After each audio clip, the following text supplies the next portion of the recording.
Welcome to another episode of Consciousness Rising Zimbabwe and Beyond.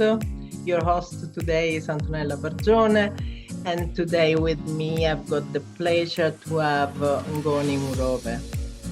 Welcome, Ngoni. Thank you so much, Antonella. Thanks for having me. Pleasure. And just for our listeners, most of you by now, you know that we invite people on our platform to bring their contribution to their communities. I think Ngoni is one of those. And I think, Ngoni, through your teaching and your guidance, and by offering people your radiant meditation, your radiant heart meditation, you're bringing and making all this difference to people's life. So let me introduce you briefly.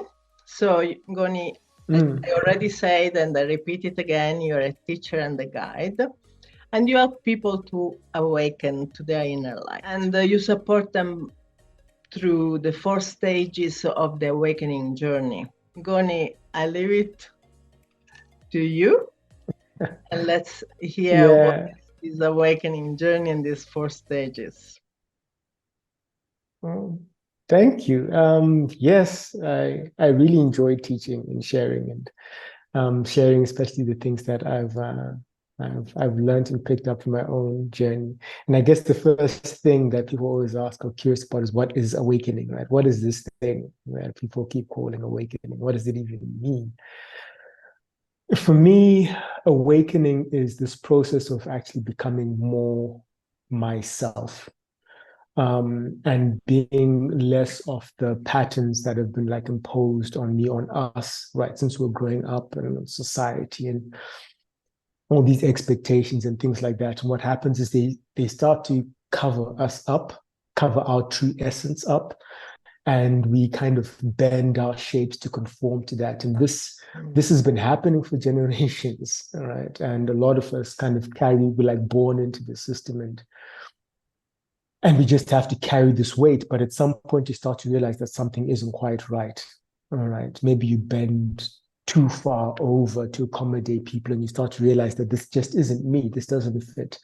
And so awakening is this journey of really connecting with your true essence, all right, and allowing that to actually shine, right, allowing that to come through.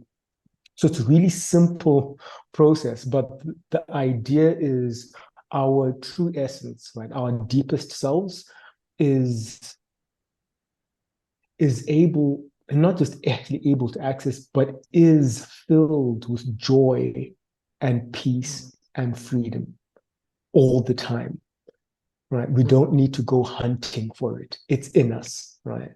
And the process of awakening is like going down deep, removing all the stuff that isn't us, right?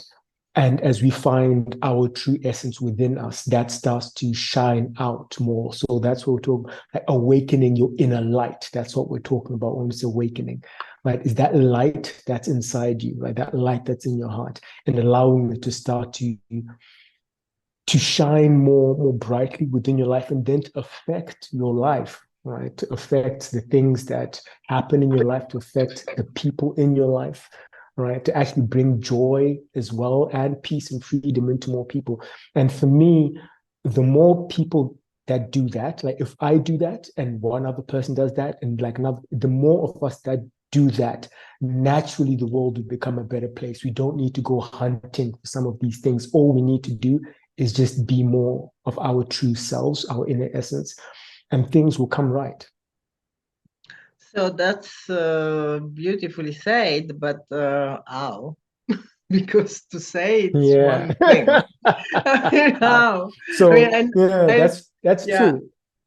One of my teachers, just to confirm what you're saying, it was saying that whenever we follow a wake up call and one of us start to get awake, then the other one, who are the base, will follow. So it's like first, and then the more will follow. Yeah.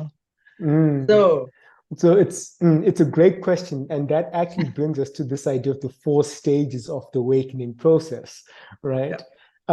Because at each stage you're actually dealing with different things, and it's important to recognize which stage you're at so that you know how to actually address those things so that you can actually move forward as well.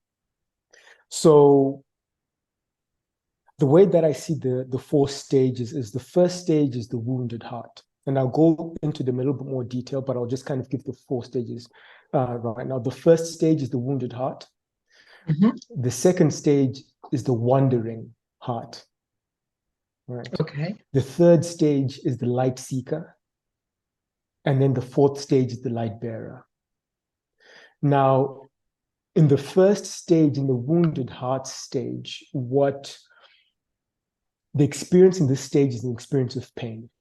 Right. Someone who's in this stage is either experiencing emotional or physical pain on a regular basis, and they want the pain to stop. Right. They are in the midst of their wounds, and these could be wounds that are ancestral wounds. These could be wounds that they have experienced within their own life. But these wounds have created a situation where they're experiencing pain, and they really want healing, and they need healing from that pain. So at this point, when you're in the wounded heart stage, the invitation that life is giving you is an invitation to heal yourself, right? To find healing and to find that healing within yourself because you have the power to do so, right? So if we get stuck in the wound, sometimes we don't recognize that it's actually a call. Right. You're in this place where life is giving you this opportunity and saying, okay, this is the place that you find yourself, but you're being called outwards. Pain is a call for us to change our situation. Right. So that's that first stage, that wounded heart stage. So if someone's experiencing pain on a regular basis and suffering, they're like, okay, I want to get out of this. You're probably at the wounded heart stage. So there's this process that we'll go through in actually understanding the healing process and how to actually guide yourself through that as well. Now, the second stage is the wandering heart stage. And at this stage, there isn't necessarily any pain. In fact, in this stage, things could be quite all right. You look around and, you've got the money that you want, the family seems okay. Like everything's okay. There's really nothing to complain about, but there's just something that's missing. You just know that something's not quite right. There's this feeling of being lost, right? Where like, I seem to have all the things, but it's not connecting. There's something that's still fundamentally missing from what I need. And so there's this gap in life. And so the wandering heart is really looking for guidance. Like I don't know what it is, but I know that something isn't here, right? And I need to find that thing. And at the moment there's so many people I call it in transition because it's that that moment where you know that what you were doing before is not, it's okay, but it's not exactly what you want anymore, and you are ready for a change, but you don't know what it is. Yeah, there's lots of them wondering at the moment. Lots of people are wondering. And this can be a difficult place to be as well, because sometimes you can feel guilty for wanting more when you seem to have all the things that you should have. There's some people that stay in this stage simply because they're like, well, I shouldn't want more, right? I should be happy where I am, but there's still something in you that's saying, no, there's more. And so it's really digging into that. And here the invitation is to connect with your inner guidance. Trust your inner guidance. You have an inner guide, and to really listen to that and not to spend so much time listening to what other people say. People say you've got the perfect job, why are you complaining, right? You've got the perfect relationship, why are you complaining? You've got perfect friend, why are you complaining? But your inner guidance is saying there's something else that we need to lean into. And so this is actually discovering yourself as your inner guide, as your own inner guide. There is a knowing. There is an inner knowing that, Exactly. So at this stage, really, we're saying the life is inviting you to guide yourself, right? It's in there, Allow yourself to actually guide yourself to. And then in the third stage, this is the light seeking stage. So the light seeking is different from the previous stage because you know what you want, right? There's a direction there, right? And the direction is towards light. And that could mean different things for different people. But for me, this is this idea of joy, peace, and freedom in different contexts, right? But there's this idea that, okay, the direction is set. This is the direction that I want to go in, right? I want to awaken. I want to bring in more light. But the question is how. Mm-hmm. So when someone is in that light-seeking stage, the main question that they have is how. Like, I know that I want to do this. I know that I want to awaken, but how? How do I do it? Right? What are the things that I do? And typically people in this stage are really exploring. They're in the spiritual exploration kind of phase, if you will, right? You're trying out different things. You're trying out different modalities. You may be trying out yoga, trying meditation, reading different books. You know, you're seeking, like you're trying to find your thing, right? And you're kind of going out and you know the what. Like you can identify when you pick up a book, like, oh yeah, that feels like it's aligned to me. But you're still looking for that how, right? To kind of understand the process itself. And here the invitation is again an inner invitation, but it's an invitation to teach yourself, right? Because we actually also know the how when you go deep inside. And the things that we come across, sometimes all they do is they shine a little bit of light onto what's already inside, right? Then you're like, okay, this feels aligned or that doesn't feel aligned. But we actually know how because we can be our own teachers. We can actually go inside, right? And actually start to teach ourselves the how. When we start asking ourselves the question and giving time, right, for our inner light, our inner being to actually start to answer these questions and for these questions to start, the answers to start to unfold as well. So that's the wondering, that's the light seeking stage. Yeah. You know the what, but the question is how. And then there's the light bearing stage. The light bearing, you know the what, you know the how, right? But now you're at this point where you're saying, okay, I want to share this more with people. I want to amplify, right? I want to be of greater service, right? And that's at this stage, it's really now the stage of stepping out, right, of actually sharing your light. And sometimes what happens, you have people that have gone and have been in the light seeking stage. You've learned so many things, right? You've kind of worked through this process in your own life, but you're still not, you're kind of holding your light in, right? You're not at that point where it's like, let it out, like let it shine. You were here to do that because other people need to also experience it so that they can also connect with their inner light. So the light bearer is really about now opening up and being of service and allowing your light to be seen by others and being able to stand in your light as well.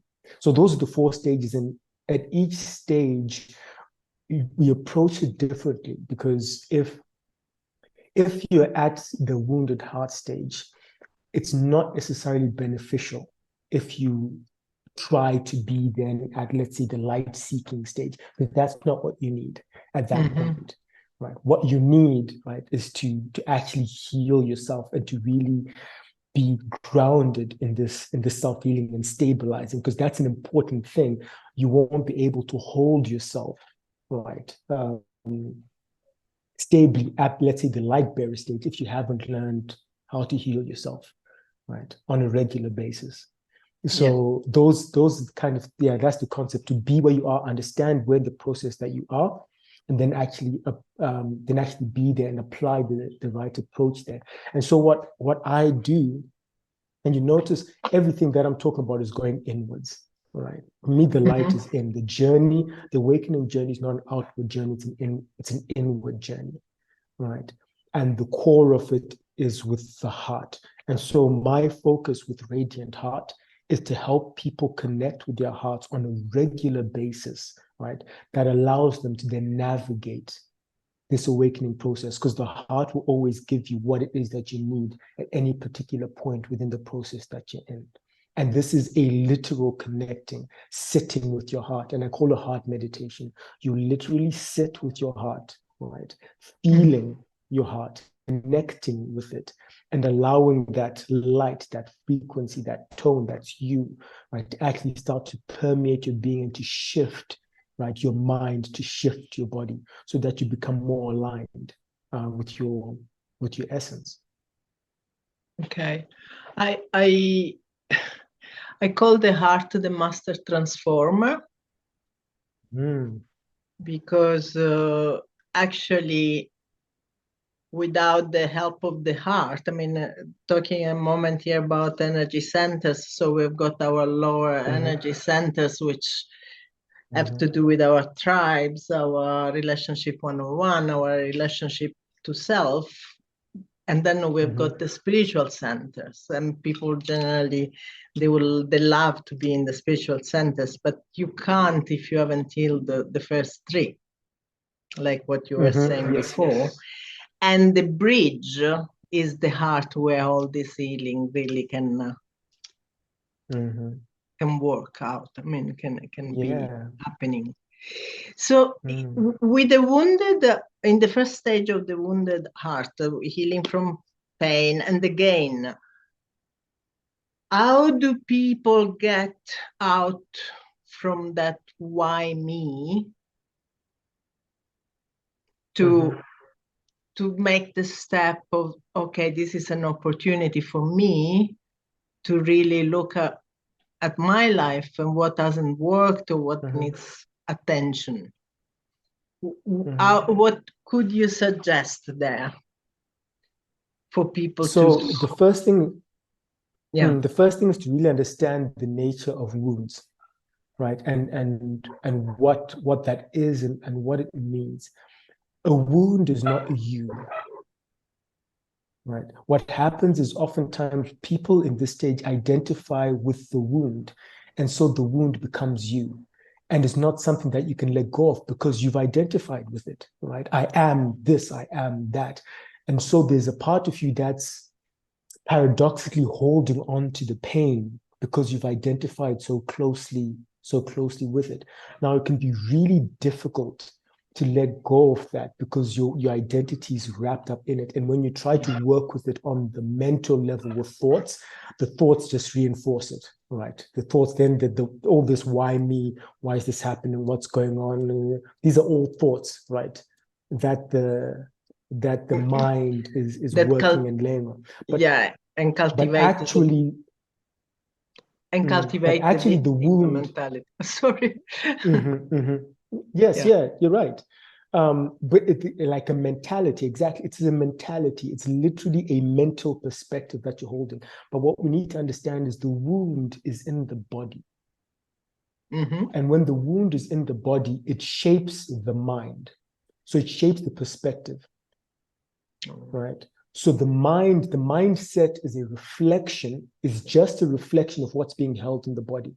So if the wound is still being held in the body, if we try to work on it on a mental level, right, we're not going to get anywhere because we're still maintaining the same mindset. So in order to shift that, we need to find the wound where it is. That's in the body, right? And the thing that I love about the heart is connected to every single part of your body physically through the cardiovascular system, right? So any small fluctuation within the body will always be reflected in the heart. So that's why we actually pick the center. It's like Masters and Former. It is I call it the central governing organ of the body, right? It controls everything and it reflects everything. So when you connect with the heart, that wound, even if it's held, like literally physically held within the physical body, in another part of the body, it will always be reflected in the heart. So when you quieten down enough, and then you sit and you feel your heart, you'll be able to feel that slight. Sometimes it can be a pain, sometimes it can be a particular sensation, it's a physical sensation that you're actually able to feel, which is the marker of the wound itself. And then you sit with it. And the attention that you're bringing to the heart, right? When that attention is clear and is neutral and it's an observational attention, it begins to repattern the wound, because this the way that I look at it, these wounds they are vibrational frequencies that are held and imprinted within the body, right? Your attention begins to repattern this imprint, right? And as it repatterns it, you're actually processing it. And you're not processing it on a mental level, you're processing it within the body. And you can actually feel it begin to release because you feel the heart beginning to open. You can actually feel the whole body starting to settle and the shift happening. And when that shift actually does happen, then you can go back to the mind because now the mind is able to move more freely. Yeah. And when you look at the same situation now from a place where the wound has been released from the body, then you're not locked into this victimhood mentality, or you're not locked into patterns of thought, right, that aren't letting you actually set yourself free. So the whole idea on the wounded heart stage is to release the wound from the body by bringing your awareness into the body. And when it's been released from the body, then you can kind of surface back into the mind and then start making sense of some of these things more clearly. But if you're trying to shift from a stuck mentality, from the level of the stuck mentality, it's almost impossible. It's very, very difficult to actually do. It is very difficult because in the end, the mind wants to protect us. So all the resistances are normal. They're there to protect us, but we don't go anywhere. We keep repeating. Yeah, and the it can be very frustrating. Yeah, it's the hamster in the wheel. Yeah, and so going at the second stage now. So the wandering heart. So you were saying that in the moment we start to stop and go within and listen, we can already find answers. Correct? So what can you add there? So the process. Yeah. The process that I went through was asking certain questions and holding the question. And then allowing the answer to unfold. And it can take time. Sometimes it happens really quickly, sometimes days, weeks, sometimes years, right? The journey can actually take some time. For me, it was years that I was in this stage where I was like, something is wrong. I don't know what it is, but I've got this huge question, right? And I just sat with the question, right? But as you sit with the question, the answer starts to slowly unfold. And it may be in a conversation, it may be in a book, it may be, in some random response that someone comes, it may be in a dream, it may be something that comes through, but our essence is responding, right? Is showing us these answers slowly if we're able to recognize them and to actually listen. But the guidance is in there on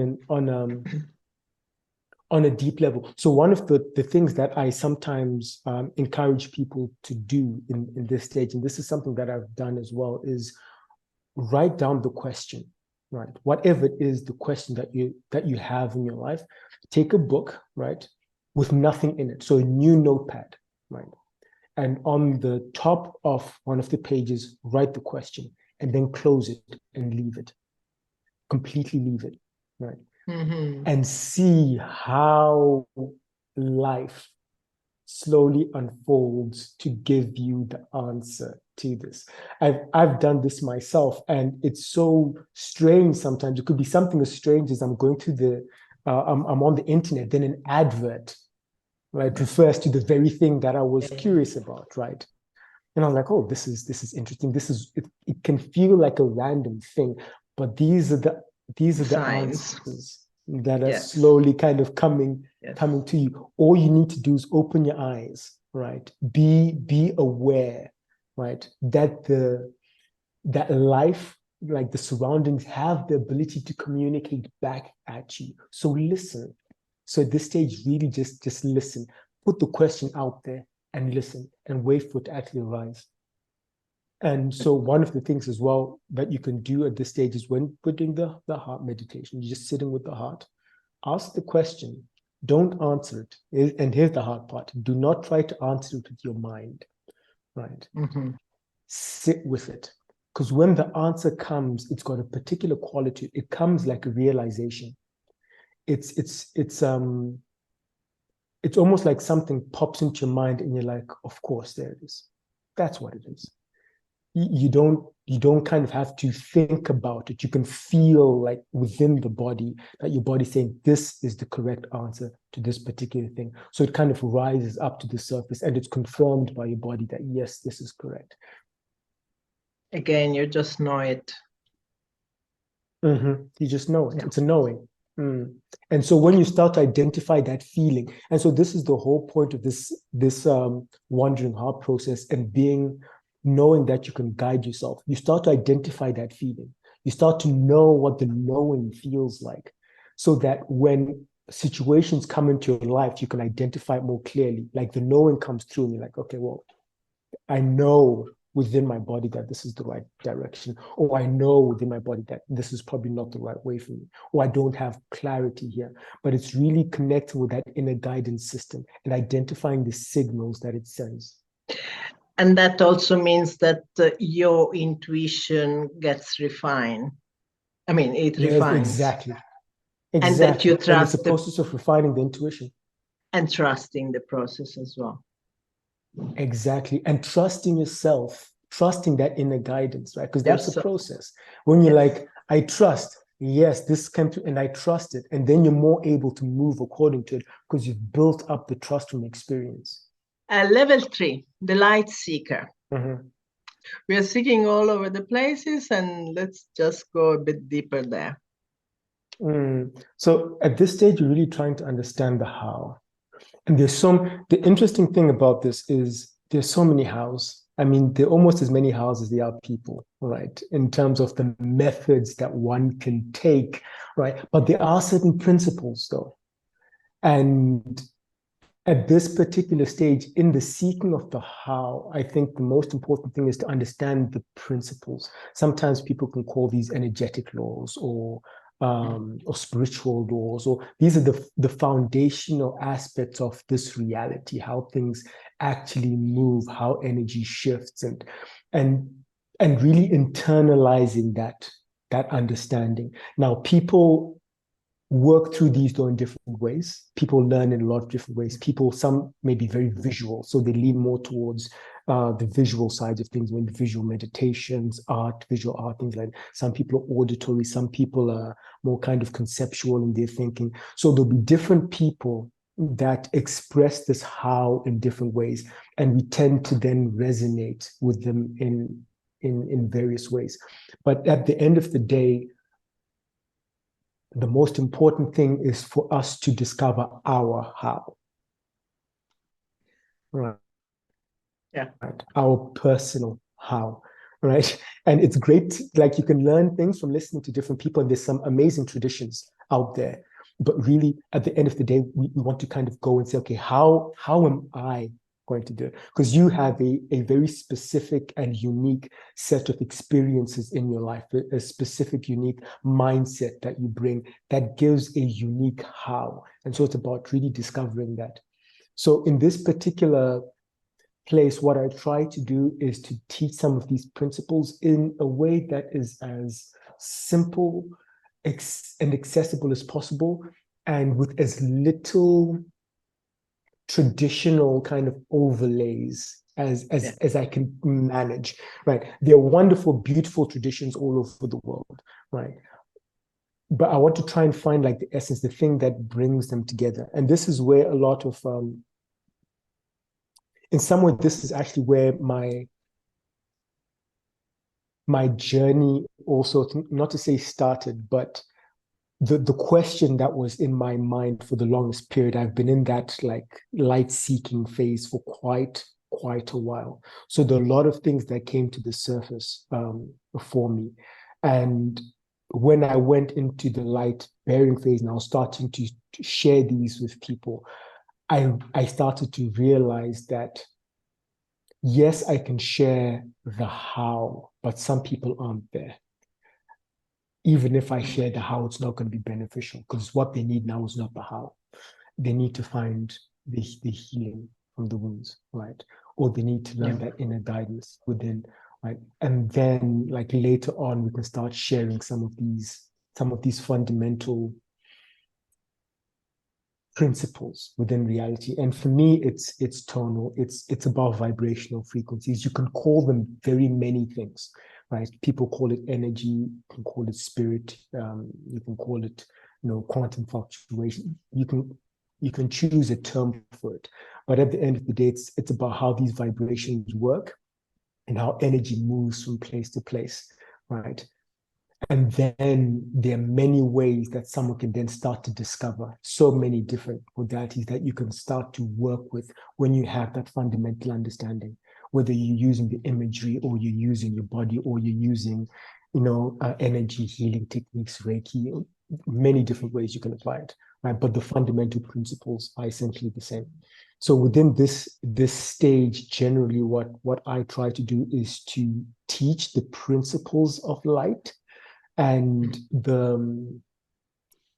try to help people set a direction. So there's something that I mentioned really early on, this idea that our deepest essence, our purest essence at our core, right, is joyful, peaceful, and free all the time. There's a reason for that, right? When we start to kind of work with the layers and we start to kind of explain all of these things, you can start to see, okay, so this is our essence. This is how it steps down the energy. This is how it then enters into the body. This is how it expresses itself. And this is why, in order for us to awaken, we need to go in. All of these things, there's a reason for each one of these things. And people express them differently in different traditions. But what I try to do is kind of give this understanding that's quite neutral. So we work with light as energy, and then the different layers of energy, the elements, earth, all of these things start to kind of play a part in this. And so once you start to get an understanding of these basics, then you can start to create your own how, right? Which are you going to work with? The elements, are you going to work with light? Are you going to work with vibrational frequency in a particular way? And then as you discover your how, then that's what you get grounded in, and you build your skill set in as well as a light bearer. And that's beautiful, because in the end you choose, you do all, you try everything, and then you really choose what it resonates with you. Exactly. Very nice. Back to basics. Elements. You never go wrong with elements and light. Yep, they are the basics. So it's really a way to simplify. It sounds very simple and very deep at the same time, which is generally what happens when things, the more, I believe that the more things gets more complicated, the more complicated they are. Yeah, the less in if you depth. find things, Yeah. if you find things becoming more and more complicated, it's possible that you took a wrong turn somewhere, and you can kind of just go back and start to try simplify, because the deepest, most profound truths are incredibly simple, but they're so powerful. They're so powerful. And then on the fourth stage, which is the light bearer, how do people can trust themselves in letting go of the fear of being seen? Because the reason why I'm asking this question is because in my own experience, I come from a country where to be seen is not a good thing. It can be actually dangerous. It can be dangerous, even, even life, dangerous for life. So the tendency is really culturally and for all the experience I grew up in, is to put yourself down, or to make yourself less seen, or to stay. Yeah. So And there it's another reason for, yeah, it's quite confusing, because on one side you've got from inside this need to really bringing the light out, and yeah, and on the other side, so there are these two different forces potentially play against each other. What could you suggest? So the light bearing stage can be quite challenging. The thing to understand at this stage is fundamentally you're here to serve. It is an act of service. And you shining light is beneficial to you, yes, but ultimately it's also in service. And it will benefit those around you. And there are people in your life who have just been waiting for you to shine your light, who need that, who need to see that in order for them to be able to access their own healing. So the fear is a lot about us, right? It's about self-protection. So the antidote to that is not focusing on you, it's focusing on the service. Now, that's not to say that you dissolve, right, in terms of your value as an individual, not at all. Because ultimately what's happening is we're surrendering. But what we're doing is we're surrendering to our inner light. You're surrendering to the inner core within you, right? That says that this is who I am, light, I am joyful, I am peaceful, I am all of these things. And you're letting go of the false constructed identities that you've created, right? That you can, because fear, you're trying to protect an identity that isn't you. Even if it's fear about the physical body, you're not the body, right? You are inhabiting a body, yes, but if you identify too closely with the body, you're trying to protect this identity, it results in fear. But when you surrender to your inner light, it's understanding that what you are is light just expressing itself through the body. Right? You don't have to be afraid of some of these things. Things can come and go as they will, but you can stay centered within that light. So you're really surrendering to your inner light, right?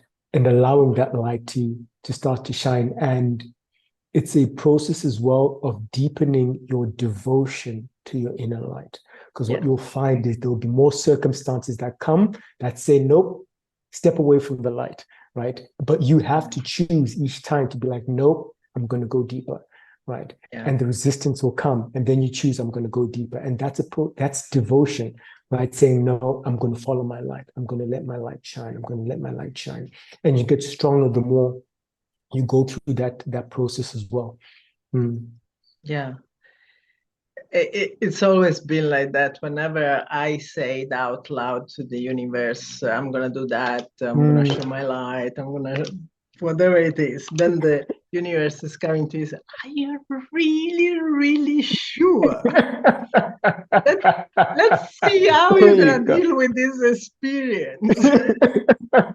Is that your experience? Yeah. Enough, it sounds like. It is.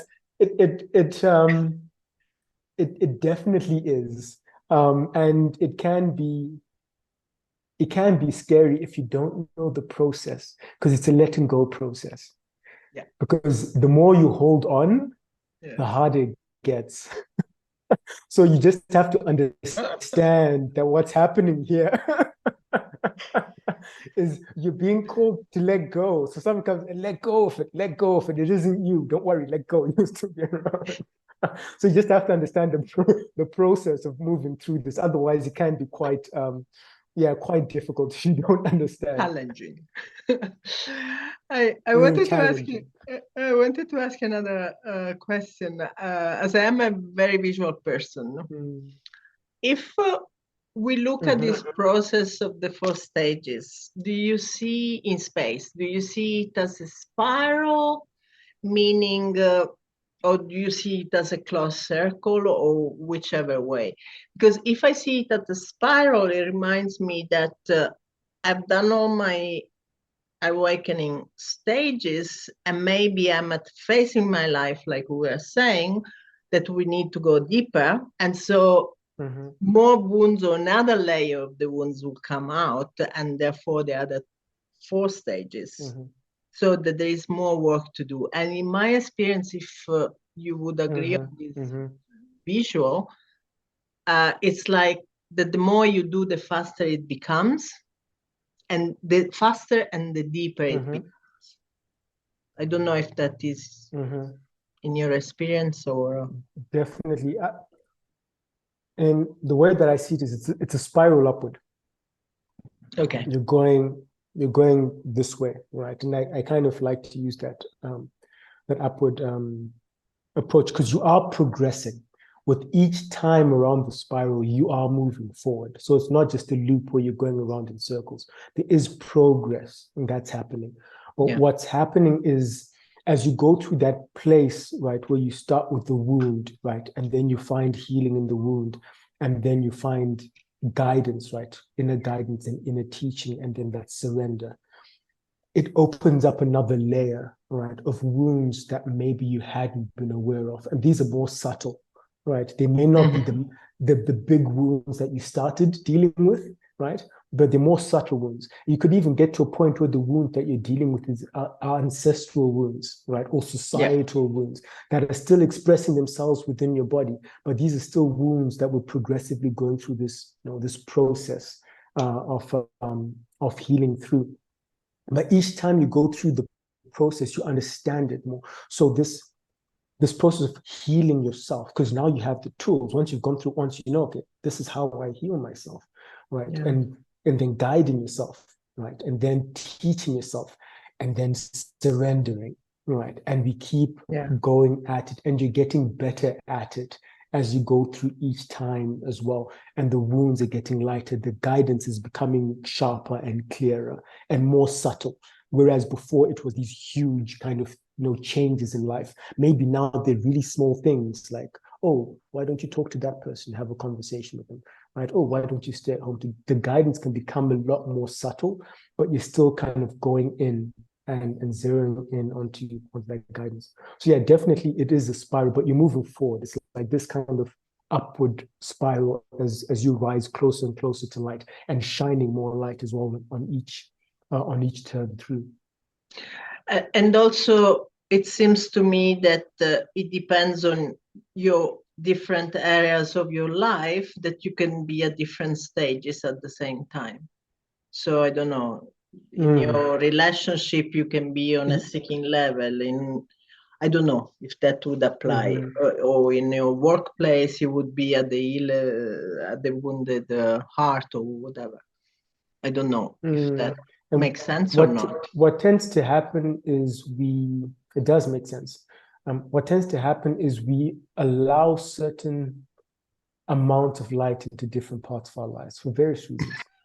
Sometimes we don't really want to allow a certain amount of light into our work or into a particular relationship. So we're kind of, holding that part aside, right? Until you go far enough up the spiral that it becomes clear, right? That, well, we need to shine some light into that part too, right? Because that part can then become a wound that's glaringly obvious now at some point, because now everything else is settled out, and you're like, ooh, okay, there's this wound I didn't quite realize. But now you have the opportunity to go in there. So you do want to be centered and balanced at the end of the day, and kind of harmonizing the different parts of our lives. But it's natural that it doesn't happen at once, right? All across the board, right? It's normal. Right? There's certain places where we'll kind of shoot ahead. Certain places, we're not so much. But it's good to always check. The challenge becomes, if we focus so much on one area that we leave another area behind, and we almost become fractured, we become split, and there's an area in our life that is just not healed. Sometimes this does happen. right, that we've just completely blinded ourselves to. And we've created like this internal split. The idea is not to push forward as fast as possible. It isn't a race, right? We're not trying to get to the top of a mountain. The idea is to harmonize and integrate. Find those parts of yourself, right, that have the wounds, and sit with them, right? We're not trying to attain some kind of, light status at the end. Like, be where you are, integrate, accept where you are, and allow that healing to happen in a stable and harmonious way. And this then allows you to be more balanced as you work your way through. So even as I say these stages of the awakening process, these are not value stages. It's not to say that the light, someone who's bearing light in a particular area, is somehow more valuable than someone who's in a wounded heart. Right? We're not trying to increase value along the way. Each stage is deeply valuable, and we need to be there, allow ourselves to be there, and we will naturally, and the next stage will naturally unfold. We don't have to race. We don't have to push ourselves there. Just do what's needed where you are, and then allow life to bring the next stage towards you. Yeah. And this is really very important for people to understand that, because otherwise we've got this anxiety of performance. It becomes like a performance. Exactly. Yeah, so you can really relax and trust the process. Trust the process. Trust the process. Exactly. So, Ngoni, I know that you are offering. How often do you offer the meditation online? So the daily meditations, online meditations daily, every day, 6 a.m. 6 a.m. It's about 30 minutes that we just sit together as a group and do the heart meditation. And I found this is really helpful for people to just build that regular practice of sitting with your heart right at the beginning of the day. And it's also really beautiful when you get to do it with a group of people. The energy is quite unique because everyone is just sitting with their hearts. And yeah, it's quite a wonderful energy to be a part of. So if people want to join your circle, they can just contact you. We'll put all the information, yes, and they can reach you. And yes, definitely. Would you like to add anything else? I mean, that's about it. I mean, for me, there is a joy in sitting with people that are seeking their light. At whatever stage you're at, and it's okay to be at that stage. We're not rushing. But when you get to just sit with a group of people in regular practice, all right,